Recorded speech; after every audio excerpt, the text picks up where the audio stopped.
12절 형제들아 내가 당한 일이 도리어 복음 전파의 진전이 된 줄을 너희가 알기를 원하노라.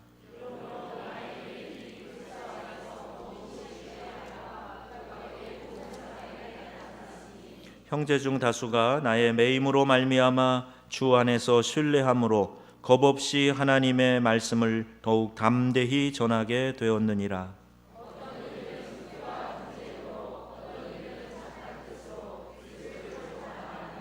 이들은 내가 복음을 변증하기 위하여 세우심을 받은 줄 알고 사랑으로 하나.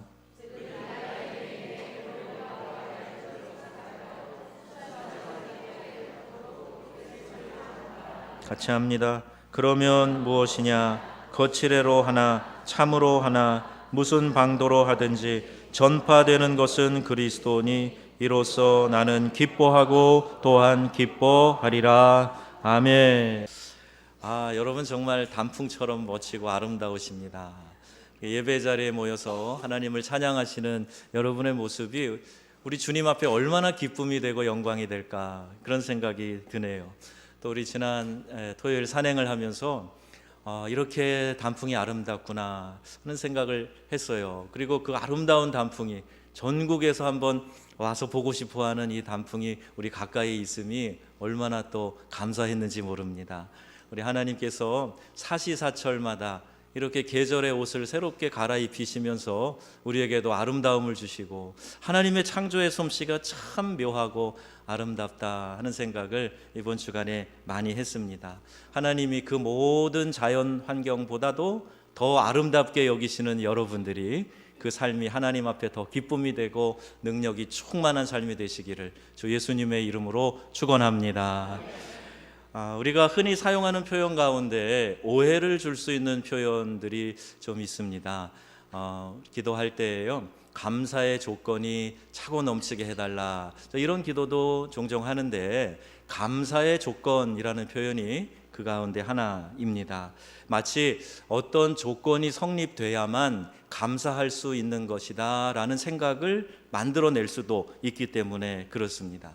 감사라는 말의 사전적인 정의를 보니까 도움을 받거나 은혜를 입어 마음에 차오르는 흐뭇하고 벅찬 감정, 이렇게 표현되어져 있습니다. 감사를 그냥 감정이라고만 딱 마무리를 했네요.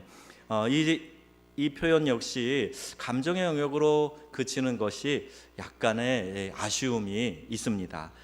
믿음의 세계에서의 감사는 이미 주어진 감사할 이유들을 깨닫는 것에서부터 시작하는 겁니다. 그래서 어떤 분들은 하나님께서 자신에게 해주신 것이 없다 이렇게 하거나, 이런 환경에서 무슨 감사할 수 있겠나 이렇게 반문하는 분들도 있을 수 있어요. 고린도전서 4장 7절에 말씀하지요. 내게 있는 것 중에 받지 아니한 것이 무엇이냐? 내가 받았은즉 어찌하여 받지 아니한 자 같이 자랑하느냐 그랬어요. 하나님이 우리에게 모든 것을 주셨습니다. 하나님이 우리의 삶에 그 모든 것들을 허락하신 거예요. 모든 것이 하나님께로부터 왔다는 거예요. 감사할 것을 찾아보면 이미 우리에게 베풀어 주신 하나님의 그 많은 은혜들이 발견되게 될 것이고, 그것을 통해서 우리가 진정한 감사 이유들을 찾아낼 수 있게 된다는 말입니다. 그래서 감사는요, 더하기와 같다. 주경학자 매튜 헨리가 이야기를 했어요. 감사하면 마음의 기쁨과 평안이 더해지고 좋은 생각, 밝은 생각, 긍정적인 생각, 경건하고 거룩한 믿음의 생각들이 더해진다는 거예요. 감사하면 플러스 효과가 일어납니다. 그럼 무엇보다 감사하면 하나님의 은혜와 복이 자꾸 더해지게 된다는 것이지요. 그래서 감사하는 사람은 플러스의 인생을 살게 된다 이렇게 말합니다. 반면에 불평하고 원망하는 삶은 빼기와 같다, 이 마이너스의 삶을 산다는 거지요. 불평하고 원망하면 좋은 것들이 자꾸 빠져나갑니다. 대신 그 자리에 부정적인 것, 나쁜 것, 악한 것들로 채워지게 된다는 것이에요. 그렇기 때문에 그는 마이너스 인생을 살 수밖에 없어요. 누구나 행복한 마음, 행복한 가정, 또 행복한 관계를 원할 것입니다. 비결은요, 작은 것이나 큰 것이나 고맙다 생각하는 거예요. 참 감사하다, 이 마음을 우리의 마음에 갖는 것입니다. 그 순간에 우리의 마음에 기쁨이 찾아오고 우리의 가정에 행복이 찾아오게 되는 줄로 믿습니다. 그래서 모든 관계가 다 평안하게 되는 거예요. 이것이 없으면 어떤 여건에서도 그는 불행한 사람이 되고 그곳은 불행한 장소가 됩니다. 그를 만나는 사람도 역시 그 불행이 전염되게 됩니다. 우리가 어려울 때도 있지만 안 좋은 일을 만나도 그만하니 감사하고, 또 잘된 일이 있을 때 또 잘 되었으니 감사할 수 있습니다. 그래서 이래도 감사, 저래도 감사, 하여튼 감사, 일단 감사, 무조건 감사, 아멘 안 하시는데요. 네. 감사하는 삶을 살 수 있다는 거예요. 그럼 한번 따라해 보시겠습니까? 그러니까 감사, 그러면서 감사, 그럴수록 감사, 그럼에도 감사. 예, 감사하려고 작정하면요, 감사할 것들이 우리 주변에 그렇게 많이 있었구나, 이것을 우리가 깨닫게 되는 거지요. 오늘 설교의 제목을 감사의 조건이라고 하고 물음표를 붙여놨습니다. 본문은 바울의 감사 생활을 아주 단적으로 보여주는 그런 본문이에요. 지금 그가 감옥에 수감되어져 있습니다. 감옥에 수감되어져 있는 상태에서 바울이 하나님 앞에 감사하는 마음을 지금 이야기하고 있는데, 이 상황을 보면요, 그렇게 감사할 수 있는 상황이 아닙니다.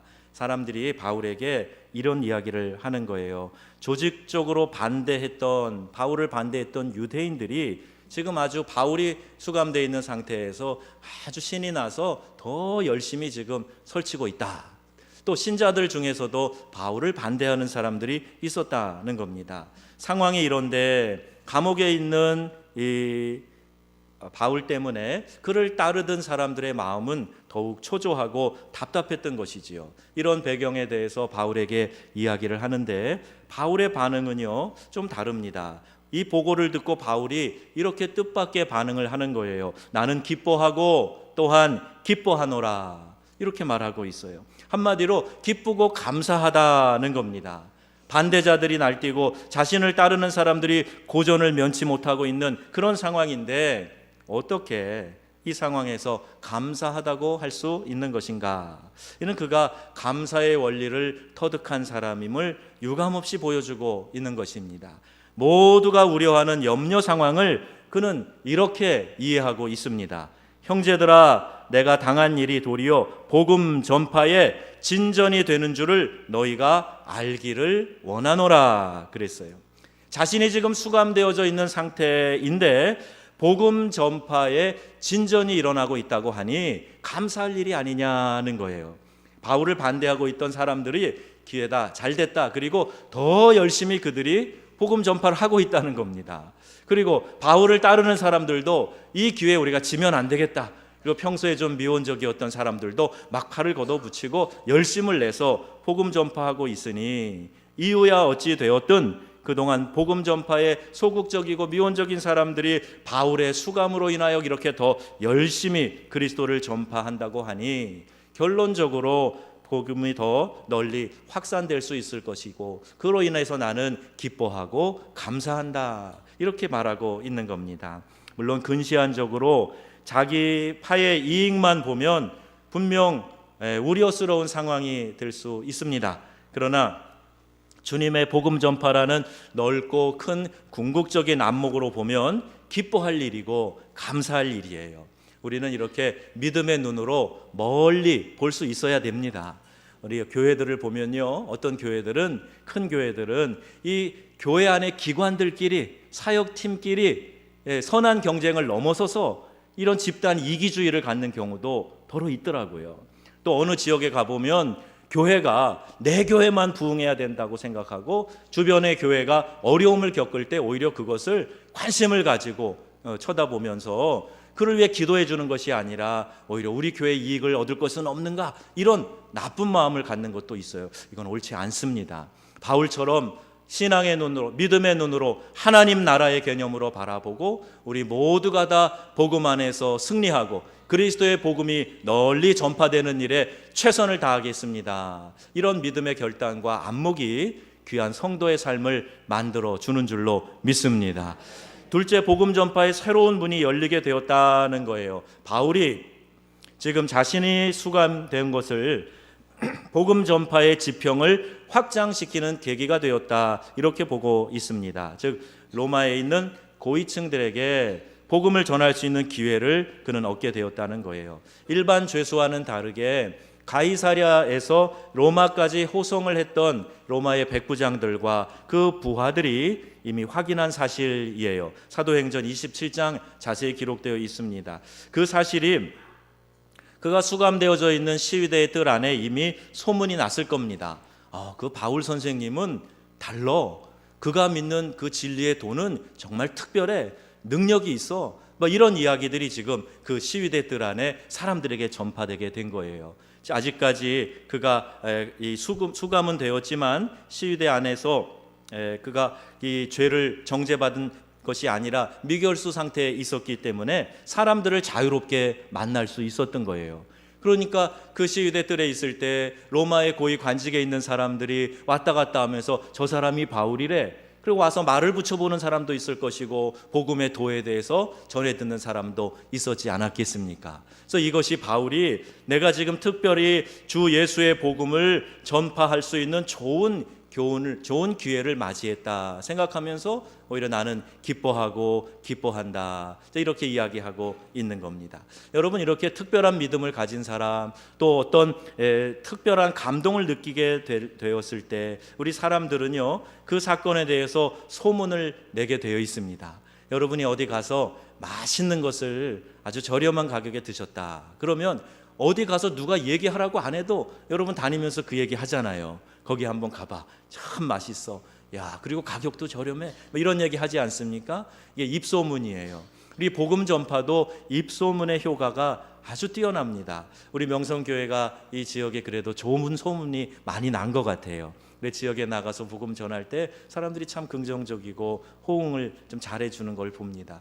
여러분, 우리 교회가 진리의 빛 가운데 분명하게 서서 이렇게 복음을 전할 수 있는 효과적인 기회들을 마련하고, 또 이런 기회들마다 우리 주님의 영광이 잘 드러나는데 여러분들이 귀하게 쓰임 받으실 수 있기를 주 예수님의 이름으로 축복합니다.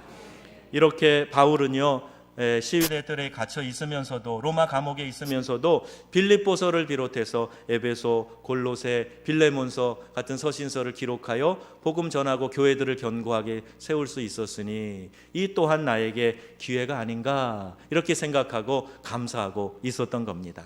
어떤 분들은 병원에 입원해서 내가 왜 병원에 입원했는가 짜증내고 불평하는 분도 있지만, 또 어떤 분들은 병원에 입원해 있으면서 좋은 기회다, 쉬면서 내가 더 건강도 돌보고 이 기회에 성경 말씀도 좀 많이 읽자, 공부도 좀 하자, 그런 분도 계실 거예요. 우리 안 장로님 한 두 달간 입원해 계셨는데 한 3번 가서 방문해 보니까 항상 성경책 옆에 놔두시고 책을 펴고 읽고 계시더라고요. 아마 이 바울과 같은 마음으로 잘 기회를 선용하신 그런 예가 아닐까 생각이 됩니다. 여러분도 어려운 일이 주어졌을 때 관점의 차이죠. 바라보는 시선을 다르게 하셔서 믿음의 사람처럼 말하고 행동할 수 있기를 주 예수님의 이름으로 축원합니다. 똑같은 상황을 이렇게 다르게 이해하고 해석하는 것, 이것이 중요한 거예요. 모두가 위기라며 걱정하고 있는데 도리어 기회라고 외치고 감사하게 되는 것, 이것이 관점의 차이, 믿음의 차이라는 것입니다. 영화 터널을 보신 분들이 많이 계실 텐데요, 저도 뒤늦게 봤습니다. 우리나라에 2014년 통계로 보니까 터널이 1777개가 있대요. 고속도로에 있는 터널만 810개가 있다고 합니다. 엄청나게 많은 터널이죠. 물론 국토의 70%가 산이니까 그럴 수밖에 없겠지만 이 터널의 총 길이가 1300km나 될 정도로 우리나라는 터널의 나라입니다. 이 광양에서 목포까지 짧은 거리에도 무려 터널이 33개나 있다고 그럽니다. 왜 이렇게 터널이 많은 것일까? 2가지 이유가 있대요. 하나는 경제성이고 다른 하나는 빠르기 때문에 그렇다는 겁니다. 이제 토지 보상도 할 때도 저렴하고 산이니까요. 그리고 이 산을 뚫고 나가니까 돌아가지 않아서 더 빨리 갈 수도 있다는 것이지요. 그래서 요새 이 발달된 도로 건설 기술 때문에 터널을 많이 뚫고 있다는 겁니다. 하나님께서 우리에게 인생의 여러 어려움을 주시는 것도 비슷한 이유입니다. 물론 인생의 터널을 통과할 때는 답답하고 힘들어요. 아무것도 보이지 않고 언제 이 터널이 통과될까, 그런 답답함도 있어요. 우리나라에서 제일 긴 터널이 50km나 된다 그러는데 얼마나 답답하겠습니까? 그렇죠? 인생의 터널에서도 긴 터널을 지나가면서 언제 이것이 끝날 것인가, 끝도 보이지 않는구나, 죽을 지경이네, 이런 마음이 들 수도 있을 겁니다. 그런데 뒤돌아보면 그 터널이 지름길이었다, 안전한 곳이었다, 이렇게 깨닫게 된다는 것이지요. 그 터널이 있어서 똑바로 걸어갈 수 있고, 터널이 있어서 더 빠른 시간에 도달할 수 있게 되었다 하는 것을 깨닫게 된다는 겁니다. 그러므로 우리가 해야 할 일은 이러한 상황을 만날 때 아무것도 염려하지 말고 다만 모든 일에 기도하는 마음, 간구하는 마음을 가지고 하나님께 아뢰는 것입니다. 또 인생의 터널을 만났을 때 걱정, 염려하지 마시고 하나님께 감사함으로 기도로 나아가시는 귀한 성도님들 다 되시기를 축복합니다. 하나님께 맡기면 하나님이 책임지시는 거예요. 이 정읍에도 찜질방이 있는 것 같아요. 누가 소개해서 제가 이 근처에 허브 찜질방에 다녀왔다는 거 아닙니까? 그런데 찜질방 저 좋아합니다. 겨울에 많이들 가실 텐데 서울이나 이런 데 큰 도시에 가면 찜질방에 어김없이 써 있는 문구가 있어요. 뭐라고 써 있냐면 맡기지 않은 물건은 책임지지 않습니다. 그런 내용이에요. 그 귀중품 또는 이런 지갑 같은 거는 특별히 카운터에 맡겨야 주인이 책임지겠다는 겁니다. 저는 그 문구를 볼 때 이런 생각이 들었어요. 신앙의 원리도 이와 같겠다는 생각이에요. 여러분, 우리가 우리의 인생을 주님께 맡기면 주님이 책임지실 줄로 믿습니다. 내가 붙들고 있으면 내가 책임져야 되는 인생이에요. 어느 것이 안전하겠습니까? 여러분의 삶의 모든 문제를 주님께 맡기시고 하나님이 책임지시는 인생으로 살아가시기를 주 예수님의 이름으로 축원합니다. 아멘. 바울은 자신의 수감을 이렇게 해석했어요. 그래서 감사할 수 있었던 것입니다. 바울은 자신에게 일어난 모든 일이나 사건의 배후에 하나님이 계시다 하는 것을 알고 그것을 믿었습니다. 그 하나님께서 그 일이나 사건에 개입하셔서 모든 것을 선으로 바꾸실 것이다, 그는 확신했어요. 그래서 이렇게 고백합니다. 로마서 8장 28절 말씀에 우리가 알거니와 하나님을 사랑하는 자 곧 그 뜻대로 부르심을 입은 자들에게는 모든 것이 합력하여 선을 이루느니라. 여러분, 이 바울의 고백이 저와 여러분의 고백이 될 수 있기를 바랍니다. 우리가 하나님 사랑하기에 내가 만나는 이 모든 상황들은 결국 다 합력해서 선을 이루게 될 것이야, 이런 믿음의 고백을 갖자는 말이지요. 바울은 지금 자신의 수감도 이러한 믿음으로 해석하고 또 이렇게 믿음의 관점으로 바라보고 고백하고 있는 것입니다. 여러분, 감사는 행동으로 표현되어져야 합니다. 사랑도 행동으로 표현되어져야 그 사랑이 더 아름다운 가치로 나타나게 됩니다. 앞에 사전에 감사의 정의가 감정으로 그친 것이 아쉽다고 제가 말씀을 드렸습니다. 감사하는 마음은요, 표현될 때 더 아름답기 때문이에요. 또 우리 사람 사이에서도 감사가 윤활유의 역할을 합니다. 어떤 사람이 도움을 받고 친절을 받았을 때 참 고맙습니다, 감사합니다, 이런 마음을 잘 표현하면요, 그 사람에게 계속 해주고 싶어요. 그런데 도움을 받고도 은혜를 입고도 감사한다는 말조차 안 하고 감사의 표현도 하지 않으면 그만 정이 뚝 떨어지고 말지요. 한두 번 하다가 안 하게 됩니다. 이것이 사람 사이에 있는 인지상정인데 하나님과의 사귐에서도 감사의 행동은 꼭 필요합니다. 하나님은 무조건 우리에게 은혜 주시는 분이니까 나는 감사하는 표현도 안 하고 뚝 잘라먹고 사는 것, 이거 믿음의 삶이 아닌 것이지요. 제가 어느 재미난 글을 봤어요. 어느 교회에서 2만 원 감사 헌금 하세요 라는 이 말이 일상 용어가 됐답니다. 왜 그랬는가? 쌍꺼풀 수술하는데 200만 원이 드는, 그런가요 여러분? 200만 원 들고 하셨어요? 한 200만 원 정도 드나 봐요. 그런데 거기에 10분의 1, 그 10분의 1에 또 10분의 1 이라도 우리 하나님께 감사하는 마음을 표현했으면 좋겠다. 이 우스갯소리로 했대요. 누가? 이미 쌍꺼풀 갖고 태어난 사람들이 이미 있으니까 하나님 앞에 감사하는 마음을 그렇게 표현하면 어떻겠는가 이야기를 했답니다. 그런 것이 이제 사람들 마음에 감사의 조건을 찾기 시작했나 봐요. 나는 이 속눈썹이 길어서 2만 원, 듬직한 남편과 사니 2만 원, 좋은 아내와 사니 2만 원, 사랑스러운 아들이 있으니 2만 원, 좋은 교회, 좋은 지체, 좋은 목회자와 함께 신앙생활을 하니 2만 원, 건강한 몸이어서 2만 원, 찬양을 할 수 있어서 2만 원 등등 수많은 내용으로 확장돼 나아갔다는 거예요. 그래서 2만 원씩 감사한 것이 아니고 감사할 것을 찾다 보니까 자꾸 감사할 것들이 늘어나서 하나님께 풍성하게 연보했다, 이런 이야기입니다.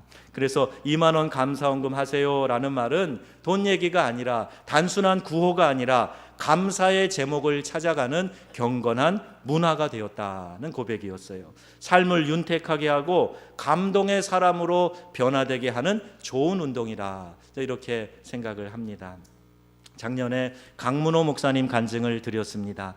감사절에 성도들이 하나님께 대한 감사의 표현을 하는 마음이 너무 밋밋하고 최선을 다하는 것 같지 않아 안타까우셨다는 거예요. 우리 한국 교계에 존경받으시는 목사님이시죠. 그가 이렇게 얘기를 했어요. 나를 지켜주신 하나님의 은혜가 1년 동안 나를 지켜주시고 내 생업을 지켜주시고 내 가정을 지켜주신 하나님의 은혜가 고작 구두 한 켤레만도 그 가치도 안 되나, 그 안타까운 마음 때문에 그래서 목사님이 가르치신 것이 하루에 1,000원씩 감사한다 생각을 해서 1년치 감사를 한번 드려보자. 그게 36만 5천 원이에요.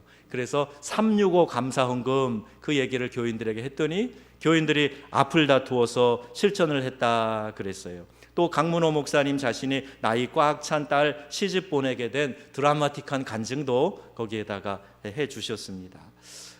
동일한 은혜를 구하고 작년에 우리 교회에서도 많은 분들이 헌금 참여하고 그래서 풍성한 추수감사절을 보냈었는데, 그때 그렇게 헌금하고 강문호 목사님처럼 나도 사위를 얻게 됐으면 좋겠다, 이런 마음을 가진 분이 계셨는지 모르겠는데 혹시 아직도 결혼 소식이 없어서 살짝 실망한 분이 계실지도 몰라요. 근데 저희 교회 성도님들이 많이 참여하시고 또 이번 한 해 안에 하나님께서 주신 풍성한 은혜들을 많이 경험하게 되었습니다. 축복의 간증들도 많이 있었습니다. 여러분, 감사할 것이 없고 감사하고 싶은 마음도 없는데 감사하라고 하는 것이 마음의 짐이라는 그것을 잘 압니다. 하지만 감사할 것이 없다, 감사하고 싶지 않다, 이런 마음들은 우리가 좀 더 솔직하게 진지하게 내 삶에 하나님께서 베풀어 주신 은혜를 하나씩 찾아보면 금방 해소가 되고 말 것입니다. 하나님은 우리의 삶 가운데 이미 많은 은혜를 베풀어 주셨어요. 그것을 찾아보고 감사하는 마음으로 하나님 앞에 우리의 입으로 행동으로 고백의 표현들을 하실 수 있으면 좋겠습니다. 그러면 바울처럼 감옥에 수감되어 있어도 감사하게 되고 모두가 위기라고 염려해도 도리어 기회라 하며 기뻐하게 될 것입니다. 이것이 모든 것을 합력하여 선을 이루시는 하나님을 바라보고 따라가는 믿음의 성도들의 올바른 태도인 줄로 믿습니다. 어떤 상황에 있든지 감사하면요, 감사할 일들이 생기고 불평하고 원망하면 아무리 좋은 상황에 있어도 계속해서 불평, 원망할 일들이 생긴다는 거예요. 누구보다 우리 형편을 잘 아시는 하나님 앞에서 우리가 항상 기뻐하고 또 범사에 감사하는 그 삶을 살아가야 합니다. 이것이 그리스도 예수 안에서 우리를 향하신 하나님의 뜻이라고 말씀하고 있기 때문입니다. 이번 추수감사절이 우리의 감사 생활에 중요한 변화가 나타나게 되기를 축복합니다. 여러분, 믿어지지 않을 때 그때가 믿음이 정말 필요할 때이고요, 감사할 수 없는 상황일 때 그때가 정말로 감사가 필요한 때다라는 것이 오늘 우리가 신앙의 경험을 통해서 많이 느끼게 되는 것입니다. 어떻게 감사할 수 없는 형편에서 감사할 수 있을까? 환경을 바라보지 않고 우리 주님을 바라보는 것입니다. 환경에 초점을 맞추면 믿음은 항상 내 곁에 있지 않을 수가 있어요. 믿음의 초점을 주님께 두면 언제나 우리의 믿음은 흔들리지 않고 중심을 잡을 수가 있습니다. 히브리서 12장에 말씀하지요. 믿음의 주요 또 온전케 하시는 이인 예수를 바라보자 했습니다. 감사도 마찬가지예요. 어떻게 우리가 항상 감사함으로 깨어 있을까? 우리 초점을 주님께 맞춰야 항상 감사함에 깨어 있게 됩니다. 골로새서 3장에 그리스도의 평강이 너희 마음을 주장하게 하라. 평강을 위하여 너희가 한 몸으로 부르심을 받았으니 또한 너희는 감사하는 자가 되라. 이렇게 말씀하고 있어요. 아무리 힘들고 어려워도 감사할 수 있습니다. 예수 그리스도께서 나를 위하여 자기의 모든 것을 쏟아 생명을 쏟아 나를 구원해 주셨다라는 이 복음의 내용이 내 삶 가운데 내 마음 가운데 분명하게 인식되어질 때 우리는 어떤 상황에 있어도 우리 주님의 은혜 때문에 이 복음의 능력 때문에 감사할 수 있다는 것입니다. 어렵고 혼돈이 되는 환경에 부딪히면 마음이 위축될 수가 있어요. 환경에 푹 빠져서 하나님을 바라보면 그 환경 때문에 하나님에 대한 오해나 또 서운한 마음을 갖는 사람도 있어요. 하나님이 나를 사랑하시지 않는가? 하나님은 공평하신 하나님 맞는가? 나에게 관심이 있으신가? 이런 생각이 들어올 수 있어요. 그래서 여러분, 우리가 환경에 빠져 있으면 안 되고 날마다 우리의 시선을 우리 주님께 주목하고 그 십자가 은혜와 사랑에 집중하게 될 때 하나님은 우리의 삶 가운데 감사를 회복해 해주시고 넉넉한 은혜를 베풀어 주실 줄로 믿습니다. 하나님이 십자가에서 이미 그분의 절대적인 사랑을 우리에게 표현하여 보여주셨어요. 하나뿐인 아들을 이 땅에 보내주시고 나 대신 십자가에 달아 죽게 하시고 그 아들이 나의 하나님 어찌하여 나를 버리시나이까 절규할 때에 그 절규를 하나님은 침묵으로 찢어지는 가슴으로 들으셔야만 했던 그 사랑의 하나님이십니다. 그 하나님의 사랑을 우리가 생각할 때마다 우리가 하나님 앞에 불평할 이유가 어디에 있겠는가? 감사하지 못할 이유가 어디에 있겠는가? 감사의 조건이 뭔가 찾기 이전에 이미 나에게 베풀어 주신 하나님의 그 풍성하신 은혜들을 찾아갈 수 있는 그 마음과 여력이 생기게 된다는 겁니다. 우리가 어려운 일을 당할 때 먼저 주님을 바라보면서 우리 생각과 주님의 생각이 참 다르구나 하는 것을 깨달을 수가 있게 돼요. 제자들은 풍랑 중에서 우리가 죽었다, 우리가 죽게 된 것을 안 돌아보십니까? 이렇게 외쳤어요. 베세다 들판에서 사람들은 우리가 배고파 굶어 고통 가운데 굶어 죽겠다 이렇게 불평했을 겁니다. 나사로가 죽었다라고 사람들은 이야기를 했습니다. 그런데 우리 주님께서는 제자들이 풍랑 가운데 있을 때 그 풍랑을 잔잔케 해주셨고 베세다 들녘에서 굶어 있을 때 그들을 먹이셨고 나사로의 무덤 앞에 가서 나사로야 나오너라, 그리고 사망 권세를 깨고 사람을 살려내시는 귀한 일들을 베풀어 주셨던 것입니다. 이 모든 놀라운 간증이 다 우리의 삶 가운데 절망적인 상황에서 일어난 하나님의 기적이에요. 우리가 지금 기도하면서 이 성경 말씀에 있는 기적이 내 삶에 나타나도록, 하나님의 말씀의 능력이 내 안에서 일어나도록 우리가 구호도 외치고 기도하며 간구하고 있어요. 여러분, 이러한 놀라운 삶에 베풀어 주신 하나님의 은혜가 여러분 것이 될 수 있기를 주님의 이름으로 축복합니다. 성경에 기록된 옛날 이야기가 아니라, 그것은 특심으로 하나님 앞에 나아가는 몇몇 사람의 얘기가 아니라 우리 모든 명성의 가족들이 누릴 수 있는 은혜와 축복이 되기를 바랍니다. 그러려면 여러분, 우리 안에 원망 불평 없어야 돼요. 힘들어 죽겠다, 짜증난다, 이러다 망하겠다, 이런 소리 해서는 안 됩니다. 하나님께서 주신 은혜 생각하며 감사합니다. 여유 있는 환경에서도 감사합니다. 어려운 환경에서도 감사합니다. 절망의 순간이 찾아와도 하나님 감사합니다. 합력하여 선을 이루게 해주실 줄로 믿습니다. 이 고백과 표현을 올려드리자는 겁니다. 하나님이 그 이유 때문에 우리에게 감사절을 주셨어요. 1년에 2번 맥추 감사하며 한 해의 절반을 보내고 남은 한 해의 절반을 주님께 맡기며 우리가 맥추 감사주일을 보냅니다. 또 추수감사절을 하면서 1년 동안 하나님께서 나에게 주신 소득에 감사하는 마음으로 먹고 입고 쓰고 살게 하신 하나님, 내 삶을 지켜주시고 인도하시는 하나님, 우리 가정을 보호하시고 자녀들을 인도하신 하나님 감사합니다. 그런 마음으로 하나님께 추수감사 절기를 지키는 것입니다. 이 감사절은 감사를 훈련하는 날이에요. 감사하라 하고 하신 이 말씀이 가만히 있으면 우리가 스스로 잘 하지 못하는 부분이 있잖아요. 그래서 절기를 지키게 하시고 이 말씀을 붙들고 힘을 다해 실천하는 결단을 하는 날로 삼아보라는 우리 주님의 훈련의 절기입니다. 전혀 부담 안 가는 정도는 최선이 아니에요. 제가 자주 생각나는데 우리 남자들이 근육을 만들기 위해 운동을 하면요, 자기가 할 수 있는, 자기 힘으로 할 수 있는 것을 가볍게 해서는 절대 근육이 안 만들어집니다. 할 수 있는 대로 최선을 다해서 힘을 다해서 하면요, 이 알통이 생기고 근육이 나오고 몸이 빵빵하게 되는 거예요. 여러분, 우리의 믿음 생활도 그렇습니다. 내가 가볍게 할 수 있는 거, 쉽게 할 수 있는 거 슬슬 하는 것 갖고는 우리의 믿음이 자라지 않아요. 어려운 환경을 믿음으로 결단하고 극복해 나갈 때 신앙이 한 단계씩 올라갑니다. 최선을 다해서 하나님 앞에 내가 시간과 정열과 물질을 드리고 하나님 앞에 봉사할 때 그때 우리의 믿음이 훅 자라는 것을 보게 됩니다. 여보, 이번 우리 감사 헌금 얼마 하지? 당신이 알아서 적당히 하세요. 이렇게 하나님이 대접받으시는 분이 아니시라는 거예요. 우리 하나님 앞에 최선을 다하고 이 감사절 헌금을 준비할 때마다 우리 하나님의 은혜를 생각해야 됩니다. 저도 그런 생각을 합니다. 나는 재정에 있어서 정말 하나님을 하나님으로 섬기고 있는가? 아마 여러분도 그런 생각들을 하실 거예요. 저도 365 감사 헌금에 대해 말씀을 듣고 도전을 받아서 3년째 실천을 해봤어요. 그리고 그 3년 가운데 하나님께서 가정에 또 제 삶에 베풀어 주신 은혜가 참 크고 놀라운 은혜들이 많이 있습니다. 그 중에 하나 말씀드릴까요?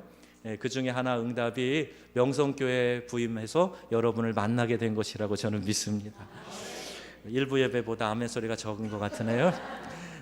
하나님께서 이곳에 보내주셔서 여러분을 만난 것도 제가 하나님께 감사의 마음을 더 깊이 느끼고 최선을 다해 감사했을 때 하나님께서 제게 베풀어 주신 은혜라고 믿습니다. 설교 준비를 하면서 깨달은 은혜가 있어요. 아무리 힘들고 어려워도 감사하는 마음을 잃어서는 안 되겠다. 감사하는 삶을 사는데 소극적이어서는 안 되겠다. 이런 마음이었습니다. 골로새서 4장 2절에 기도를 계속하고 기도에 감사함으로 깨어 있으라 말씀하고 있습니다. 교회 특별 새벽 기도회를 열었습니다. 많은 교우들이 기도로 이 감사의 절기를 준비하고 있습니다. 한 해를 지켜주시고 복 주신 하나님께 감사하는 마음을 최선을 다해 올려드리시는 저와 여러분, 우리 명성의 가족들 다 되시기를 주 예수님의 이름으로 축원합니다.